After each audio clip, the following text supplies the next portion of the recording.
Jawaar Mohammad. Maqaa guutuun Jawaar Mohammad kan jedhamu qabsaa'aan gameessi gooti Oromoo kun abbaa isaa obbo Siraaj Mohammadii fi haadha isaa adda Shamsi Tolaarraa caamsaa 5 bara 1978 akka lakkoofsa Habashaatti yookaan Mee 12 1985 bakka dhaloota Arsii gara daangaa Harargeedhaan waldaangeessutti magaalaa xiqqoo Ummugaa jedhamtutti dhalatu malee haati isaa da'umsaaf jecha naannoo Liimaa bakka Jinnii jedhamutti da'umsaaf fira bukkee dhaquun achitti Jawaar kan inni dhalate. Barumsa isaatti cimaa barsiisota isaa biratti kabaja olaanaa kan qabu, kabaja guddaa kan qabu gameessi kun karaa barnootaallee hedduu kan jajamudha. Saabjektii kana danda'a kana dadhabee sanaan cimee sanaan dadhabee wanti jedhamu oduun akkasii gurra Jawaar miliqeen beeku afaan goota keenyaa kana keessaas cimina isaa kanarraa ka'uudhaan mana barnootaa sadarkaa lammaffaa carraa iskoolaarshiippiin Singaapoor dhaqee turuunsaa ni yaadatama. Singaapoor irraa mana barumsaa sadarkaa lammaffaa erga xumureen booda ammas carraa iskoolaarshiippii argachuun Ameerikaa dhaquunsaa ni yaadatama. Barnoota isaa akkuma xumureen silumayyuu namni kun yeroo barnoota gadaanaa barachaa ture keessatti waa'ee walqixxummaaf quuqqaa inni qabu kana sana jedhamee dubbatamee xumuramuu hin danda'u. Hawaasa naannoo sana baay'een isaanii parsentiin 90 hawaasa amantaa musliimaa hordofu yommuu ta'u, amantaa isaatti illee nama baay'ee cimaadha. Haa ta'u malee yommuu haalonni tokko tokko biyya inni jiru sana keessatti isa rakkisan kan inni akka falaatti itti fayyadame dandeettii ittiin dargaggoota qabachuu dubbii baay'ee laphee namaa rukutu haasa'uunsaa dandeettii isaa guddaadha jedhameetu haasa'ama. Yeroo kanattis dargaggoota Oromoo kutaalee magaalaa biyya Ameerikaa keessa jiran keessumaa kan baay'inaan beekamu Minisootaa keessatti dargaggoota hedduu gurmeessuun qophii Oromoo First jedhamu qopheessuunsaa eenyu biratti ni yaadatama. Gaazexeessituun Aljeeziraa tokko akkas jettee gaafatte. Are you Ethiopian first or Oromo first? Deebiinsaa kun habashoota baay'ee gadi ilaalchise.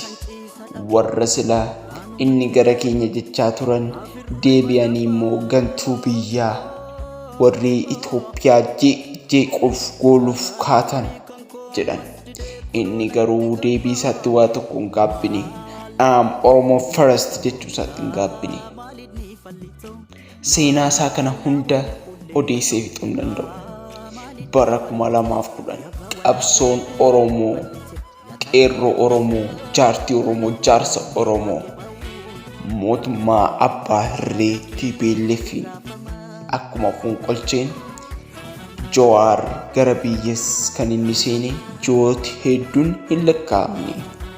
Jawaar utuu gara biyyaan seeniin garuu dubbiin dubbate Voice of America VOA qophii afaan Oromoo irratti ni yaadattu laata? Dubbii ministeera muummee haaraa muudame sana keessatti jecha Itoophiyaa jedhamu daqiiqaa tokko keessatti si'a 13 olaasee jedhe. Kunis hedduu rifaatuu guddaa uume. Haa ta'u malee namichi afaan dammaa keessi isaa immoo barbadaa abiddaa ta'e ministeerri muummee yeroo sana amma garuu abbaan aangoo Mangistuu Hayilamaariyaam lammaffaa yommuu sanatti Minisootaa dhaqu obboleessa fakkaachuun Jawaar gara biyyaatti deebise. Jawaar biyyatti galuun Oromoof gammachuu addaa ture. Haa ta'u malee kun hundumtuu beekamaa ta'etu jiru dubbiin gara Wallagga kanaa dhaga'amu mootummaa kana baay'ee akka aarsuu godhe.